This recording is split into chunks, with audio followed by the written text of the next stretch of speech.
Nerakes had always believed that languages were living things. They whispered in dreams, folded into silences, and spilled from trembling mouths during moments that mattered most. When she was 7, she memorized the morning rituals of the Janzer people. At 12, she whispered lullabies in extinct tongues to sleeping dustworms on a research station above Traxus Minor. By the time she turned 29, Nera spoke 32 languages fluently and interpreted emotion from interspecies tonal shifts with frightening accuracy. So when the star began to sing, Nera was the first to listen. She stood alone in the observatory tower aboard the diplomatic envoy vessel Viren's Reach, orbiting a violet dwarf called Helionday. 3 days prior, Helionday had emitted a pulse, 7 identical frequency bursts in a mathematically precise pattern, followed by silence. Scientists argued solar instability. Theorists whispered, artificial. Nera heard longing. She leaned closer to the receiver console. The star map was alive with waves, but only Helionday's signals seemed emotional. Measured. Mournful. "You're not dying, are you?" she asked softly, brushing a curl from her cheek. "Or are you just tired of being alone?" A voice broke her trance. "You talk to stars now." Nera turned. Evren Tane leaned against the doorway, grease smeared across one sleeve of his maintenance suit. His dark hair was windblown from a ventilation shaft repair, and his smile carried the ease of someone who belonged everywhere and nowhere all at once. "I talk to everyone," she replied. "They usually don't answer. Stars included, I hope. This one is different." She gestured to the pulsing signals. "The bursts aren't chaotic. They're sequenced, like breath. Or memory." Evren stepped closer, intrigued. "You think something's alive inside a dying star?" "Not alive," she murmured. "Aware." Before Evren could respond, the console lit up. The signal had returned. But this time, it was different. Longer pulses, varying rhythm. "New pattern," she whispered. "No, it's language." Evren stiffened. "You can read it?" Nera's fingers danced over the keys, translating pulse lengths into phonetic values. She muttered consonants under her breath, clicking her tongue in rhythm, mapping sounds. "Not one I know, but it's close to Predishar glyph root patterns. If I'm right, the message says, 'I remember you.'" "Creepy," Evren muttered, half smiling. "Or romantic." Nera's eyes gleamed. "What if it's both?" Later that cycle, Nera stood in front of the Envoy Council, her voice calm but urgent. "I believe Helionday is transmitting a form of sentient memory. Either an intelligence is trapped inside, or something once living encoded itself within the star's gravity field. It's trying to connect." Ambassador Eleanor looked unconvinced. "You're proposing we divert a diplomatic mission to investigate a star with feelings?" "Not feelings," Nera corrected. "A message. And possibly a being. If I can find the base syntax, we might even communicate." "And what if it's a weapon?" Cirrus Varen asked from the far end of the table. She was the appointed diplomat from the Elorian sector, sharp eyes, sharper tongue. "This could be a lure. A trap from the remnants of the Silti War. Stars have been used to host memory imprints before. Rarely ends well." Nera met her gaze. "I know the Silti protocols. I studied them. This isn't hostile. It's," she hesitated. "Lonely." A pause. Then Evren's voice from behind her. "I can retrofit a field pod to drop into the upper layers of Helionday's corona. If Nera's right, we can isolate the memory core." "You'll burn alive before you hit the outer shell," Cirrus said flatly. Evren grinned. "Not if I bring my own gravity." 3 days later, Nera stood in a sealed pod no wider than a merchant's crate, strapped into a modified harness beside Evren. The heat outside pressed against their vessel like a beast, roaring in magnetic pulses. The pod's shielding shimmered with stress. Nera stared into the swirling violet plasma around them, and for the first time, she heard him. Nera. The voice wasn't auditory. It brushed against her thoughts, a pulse not just of sound, but memory. She gasped. You heard it? Evren asked, watching her carefully. It spoke my name. It's male. You sure? No, but that's how it feels. They descended deeper. Within the heat stream, a single anomaly blinked like a star within a star. Evren guided them toward it. And there, in the heart of Helion Day, surrounded by collapsed quantum graviton fields, was a figure. Suspended midair. Motionless. Human-shaped. And very much alive.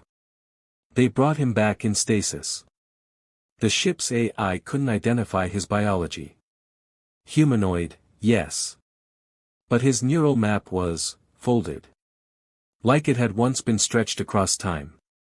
He bore no scars, no signs of aging, and no heartbeat, but within his mind, Nera felt music. For the next 12 cycles, she remained at his side. Translating neural signals. Parsing dreams. Learning his internal language. And eventually, he woke. His eyes opened slow, pupils silvery with traces of light that didn't belong to this dimension. His skin shimmered faintly, as if stardust had woven through him. He turned his head. Looked at Nera. And smiled. You came back, he whispered, in perfect galactic common. She froze. Do I know you? His smile faltered, but not from sadness. From reverence. Not yet. But once, when stars still sang and oceans glowed with skyfire, you and I shared a vow. And I never broke mine. His name was Solon. Or so she translated it. He claimed to be the last of a race who folded time into living memory and stored their essence in stellar cores. Centuries ago, during the height of the galaxy's golden era, Solon volunteered to become a memory anchor, a living vessel that would hold the consciousness of his people. Only one problem: when the war came, no one returned to wake him. He had waited 1,000 years. In solitude. In starlight. In silence. Nera asked him why he called her name. He looked at her with sadness and wonder. Because something in your voice matched the woman I once loved. Not her face. Not her mind. But her spirit. She taught me that to speak a language is to love a people. You have the same heart. Over the following weeks, Nera and Solon grew close. He taught her how to map memories within frequency. She taught him how to speak joyfully again. They sat beside the hydroponic gardens, sharing silent moments. In the observation deck, he traced constellations he once knew. In dreams, they touched. And in one quiet hour, under a veil of drifting nebula dust, he kissed her. Not out of hunger. Not from desperation. But from recognition. A kiss that said, I remember the parts of you that haven't happened yet. Nera trembled. How can I love someone who might not even belong in this time? Solon's voice was quiet. Because time is not what holds us. You do. But not everyone celebrated their bond. Cirrus Varen filed a motion with the Envoy Tribunal to place Solon in custody. He is a living archive, she argued. And a potential threat. If he retains classified knowledge from before the fall, he could destabilize everything we've built. He's a person, Nera said. He's a weapon, Cirrus shot back. The tribunal ruled in Cirrus's favor. Solon was placed in confinement under the pretense of study. Nera was removed from his case. Evren found her crying in the observation deck. He sat beside her, quiet. You love him, he said, voice thick. She nodded. He didn't reply right away. Then finally, I tried not to fall for you, you know. I really did. But I think even he'd agree, if he makes you smile like that, then maybe he was worth waiting 1,000 years for. Nera didn't sleep that night. The next morning, Solon vanished from his cell. No sign of escape. No alarm tripped. Only a single pulse in the observatory's signal logs. 7 bursts. Identical to the first message. Followed by one phrase, "Follow the vow." Nera pressed her hand to the screen. A tear rolled down her cheek. "I will." And somewhere, beyond the pulse of stars and the stretch of time's breath, a memory whispered back. "So will I." The silence that followed Solon's disappearance felt louder than any ship-wide alarm. Evren sat alone in the main diagnostics chamber of the Viren's Reach, surrounded by blinking monitors and hollow echoes. Nera hadn't spoken to anyone since Solon vanished, and the ship's official logs listed it as a containment anomaly. But Evren knew better. He leaned back in his chair, staring at the pulse logs scrolling across the screen. 7 bursts, identical to the first signal from Helianday, followed by a command string that made his chest tighten every time he read it, "Follow the vow." He didn't need to ask what it meant. He already knew who it was for.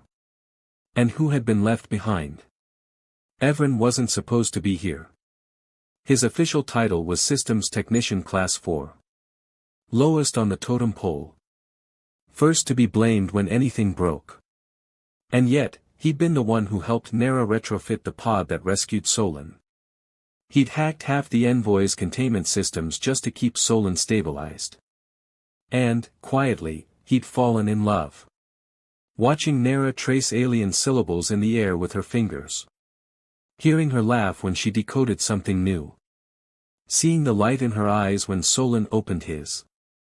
It hurt in ways he couldn't explain. Not because he hated Solon. But because he understood him. Evren spent the next 6 cycles combing every subsystem. He ran trace diagnostics on the observation deck's logs. He analyzed gravimetric drift patterns. He fed pulse frequencies through the ship's synthetic translator until it overheated. Nothing. Then, on the 7th night, the comms array pinged an anomaly. A faint echo. Not from Helianday. But from within the Viren's Reach itself. He followed the signal trail to the aft maintenance corridor, Section 9 Delta. A place no one used anymore. Storage, mostly. Broken drones. Crates of unused filtration mesh. The signal buzzed behind a sealed hatch. Evren ran his hand over the interface and keyed in a bypass. The door hissed open. And there it was. A projection node. Dim, old tech. Half covered in dust. But active. Evren stepped closer, heart pounding. It flickered once. Then displayed an image. Nera. Not in real time. A recording. She sat cross-legged on the observation deck, speaking softly to someone off-screen. "And I think he remembers more than he lets on," her voice whispered through the static. "But it's not memory the way we understand it. It's feeling. Like, he's reading the emotional residue of the stars themselves. Can that be real?" A second image flickered to life beside hers. Solon. Eyes glowing softly. "Yes," he answered. "Because you left your feeling in me." Evren's knees weakened. The recording continued. "You said you knew me. But I wasn't born yet when you were imprisoned. Your soul was. Time folds, Nera. Memory does not. You asked me what love feels like. It feels like this." And he reached forward. Not to touch her. But to touch her voice. As if it were more sacred than her face. To remember someone before they ever existed. Evren ended the projection and stepped back. His breath came hard. His vision swam. So that was it. Not just romance. Destiny. A kind of cosmic inevitability. And he was just the shadow trailing behind it. Hours later, he stood at the central core reactor, performing a routine systems check. Except it wasn't routine. He was stalling. Because the truth was, he knew where Solon had gone. Not precisely, but conceptually. The pulse pattern emitted during his disappearance had been unique. Not just a signal, but a map. It pointed toward Thetauri space. A region so warped by gravity that most ships avoided it entirely. Within Thetauri lay an anomaly called the mirror fold, a kind of reflective corridor in subspace that echoed not sound, but memory. It was where Solon had once helped anchor his people. And if he'd returned, it meant only one thing: he was trying to unanchor them. Evren brought his findings to the only person he trusted more than Nera. Cirrus Varen. She met him in the auxiliary war room, eyes narrowed. "You believe he went back to the mirror fold," she said flatly. "I know he did. Look at the frequency spread. The emotional density in the final pulse. It's tethered to locations in reflective gravity zones. So what do you want, Tane? Permission to take a scout vessel into Thetauri. You think they'll let a Class 4 mechanic take a war-tier ship into unstable territory just to find a star ghost who kissed a linguist?" Evren's jaw clenched. "Then don't ask. Just let me borrow the Emberlight. It's fast. Stealth capable. I can get in and out. What do you think you'll find?" He hesitated. Then whispered, "A way to bring him back, or say goodbye." The Emberlight was a thing of beauty. Sleek. Silver-skinned. Made for stealth runs and spy work. As he lifted off from Viren's reach, Evren uploaded Nera's translation matrix and Solon's final pulse into the guidance system. He didn't leave a message. Not because he didn't want to. But because what could he possibly say to Nera now? "I loved you, too. I'm sorry it wasn't enough. I'm going to find the man you were always meant to love." None of it felt right. So he said nothing. Thetauri space was alive. Not like other sectors, this one felt. The ship's instruments flickered. The starfield bent in irregular ways. Sounds echoed in ways they shouldn't. And through it all, Evren felt, watched. The mirror fold came into view like a river of ice hanging in the dark. Silver light twisted inside it, looping back on itself. He angled the Emberlight forward. And entered. Inside, there was no up or down. Only reflections. Images from his past drifted by in the light, his childhood on an abandoned mining colony. The first time he piloted a transport. His mother's voice, reading from a book long since lost. He grit his teeth and pushed forward. The pulse signal from Solon grew stronger. Then, suddenly, he was there. A chamber. Spherical. Crystalline walls. And in the center, Solon. Kneeling. Eyes closed. Hands resting on a core of light that pulsed with millions of voices. Evren stepped forward. "Solon." The being looked up. And smiled. "You came." They spoke without words. Solon's mind folded into Evren's. Not fully, but enough to show him the truth. The core contained the last remnants of Solon's race. Their essence. Their dreams. Their fears. And their pain. They had been left behind, forgotten. Solon had come here to give them form again. To make them seen. "But it will cost you," Evren said. "You'll burn out." Solon nodded. "I was never meant to last this long." "And Nera?" A pause.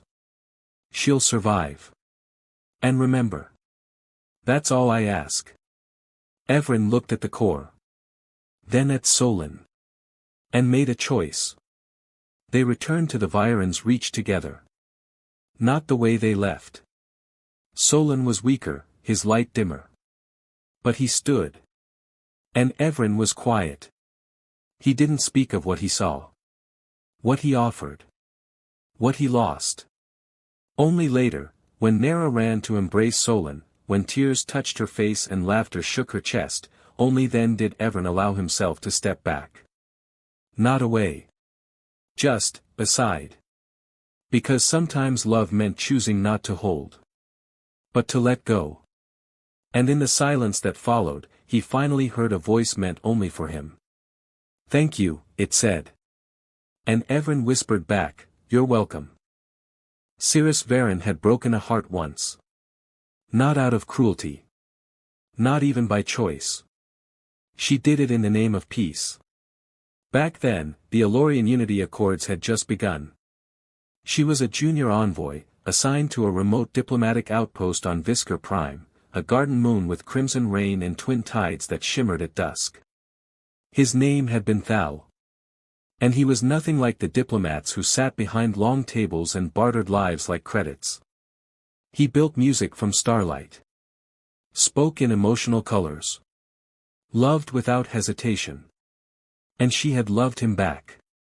Until the day her commanding officer handed her a classified dossier. "You're to vote against integration," he'd said. Quietly.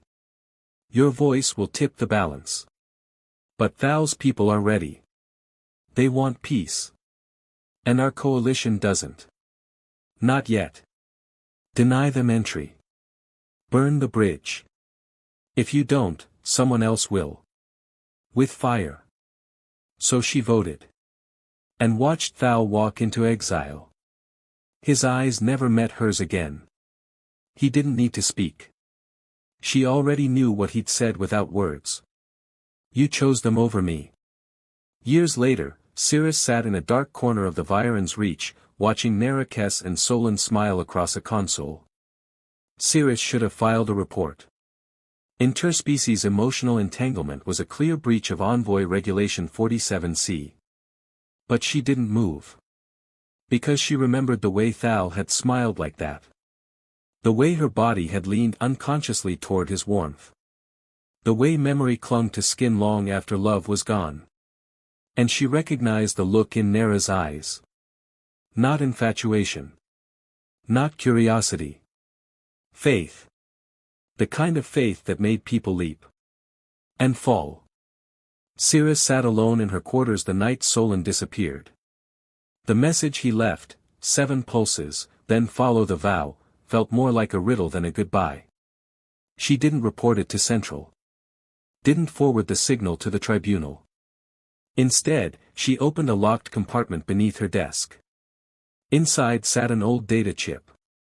One she hadn't touched in 10 years. She slid it into the reader.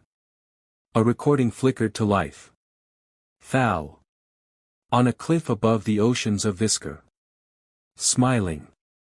"If you ever regret it," his voice said, "come back to the place where you said no." Her breath caught. Because she did regret it. Every day. 3 days later, Evren returned with Solon. Cirrus met them in the hangar. And though she hadn't planned it, her voice came softer than expected. "You're back." Solon looked at her with eyes that held entire galaxies. "You're not angry?" She hesitated. Then shook her head. "I was," she admitted. "But not anymore. Because I know what it's like to choose duty over love. And live with what it costs." Solon studied her for a long moment. And said, "Then you understand why I couldn't stay gone." The next morning, the tribunal convened. Cirrus had called the session herself. Not to punish Nera. Not even to imprison Solon. But to change the rules. "We stand on the edge of a new kind of contact," she told them. "One that defies time, culture, even species. If we do not evolve, we will lose more than we protect." Ambassador Eleanor frowned. "You want us to grant asylum to a sentient archive?" "I want us to grant asylum to a man," Cirrus corrected. "Who holds memories that could heal this galaxy, if we stop treating him like a weapon." A long silence followed. Then Evren stood. "He chose to come back," he said. "He could have vanished forever. But he didn't. Because he believes this future is worth the risk." "And Nera?" Eleanor asked. Nera stood beside Solon. Her voice trembled, but only slightly. I don't know if what we have is destined, she said. But I know it's real. And if we let fear dictate our response to love, then we're not worthy of the stars we fly among. The vote passed. Barely. But enough. Solon was granted temporary protected status. Supervised freedom. And with that, hope. Later that evening, Cirrus stood alone in the hydroponics bay. The rain pattern simulators whispered against the leaves. She remembered Thal's voice in her ears. The way he used to hum when he thought she was asleep. The way he smelled like ozone and citrus. A part of her would always ache. But for the first time, watching Nera and Solon walk hand in hand through the corridors, she felt something else, too. Peace. Because maybe love didn't always need to end in loss. Maybe sometimes, it could echo forward. Through others. Through time. Through stars. And find its way home again. The next morning, Solon asked to see her. They met in the observation deck. You carry an old wound, he said gently. I can feel it. I buried it, Cirrus replied. You buried it alive, he said. Cirrus said nothing. Solon touched the glass, looking out at the void. There's still time to go back, he said. To tell him you didn't stop loving him. She laughed softly. He wouldn't listen. Then speak anyway, Solon said. Not for him. For you. That night, Cirrus sent a message to Visker Prime. A private one. Encrypted. She didn't expect an answer. Didn't need one. All she needed was the chance to say. I never stopped loving you. I just didn't know how to fight for you. But now, I think I finally do. In her sleep, she dreamed of crimson rain. And a voice in the wind, whispering. I waited. Not forever. Just long enough. Solon remembered everything. Not because he chose to. But because he couldn't forget. Every promise. Every death. Every vow made under starlight. It was the burden of being an anchor. His race had woven time into breath, emotion into memory, and placed all of it inside him when the stars began to fall. His people had not gone extinct. Not exactly. They had chosen to become memory itself. And he had volunteered to hold that memory safe. Within the core of a dying star, until the galaxy was ready to remember them. But no one came. For centuries, Solon drifted in silence. His body suspended in light. His mind full of echoes. And then. Her voice. Nera Kess. Bright. Curious. Fearless in ways only the young or the wounded ever dared to be. She didn't just speak language. She felt it. Like his people once had. When she touched his pod, something ancient inside him stirred. Not just memory. But longing. And when she spoke his name, even if she didn't know she had. He awakened. They told him he was a relic. A cultural artifact. A biological anomaly. But Nera looked at him like he was a person. And that made all the difference. She asked about his people. Not out of duty. But out of care. She asked if he had been afraid. He said yes. She asked if he had ever loved. He said, once. She didn't ask who. He didn't say her name. But the silence between them grew sacred. And in that silence, love bloomed again. He remembered the first time he touched her hand. Soft. Warm. Fragile in a way that made him ache. Not because she was weak. But because he wasn't. Solon didn't age. Not like her. Not like anyone else aboard the Viren's Reach. He had felt the death of stars and survived. He had watched empires rise and fall while trapped inside a sun. And now, he had fallen for a woman who would one day grow old. He wondered if it was selfish. To let her love him. To dream of a life they could never share in the same way. He wondered if he deserved her. But when she kissed him, under soft artificial light, between two ancient nebula charts, he forgot everything except the way her breath caught against his skin. And he knew, then, he would give anything to protect that breath. When the tribunal called for his confinement, Solon didn't resist. Not because he was guilty. Not because he feared them. But because he understood. They didn't fear him. They feared what he represented. The unknown. The forgotten. The unkillable. And no matter how gentle he tried to be, they would always see the light behind his eyes as dangerous. So he let them lock him away. But he left the message, follow the vow. Because he remembered what love once cost. And he knew what he had to do next. The mirror fold was where he was born. Not biologically. But metaphysically. His people had used the fold to imprint their memories into quantum reflection. A kind of living afterlife, stored not in heaven, but in mirrored subspace. The core still pulsed. Faint. Flickering. But there. And if he touched it, if he released them, his race might be reborn. But the process would cost him. His energy. His selfhood. Perhaps even his form.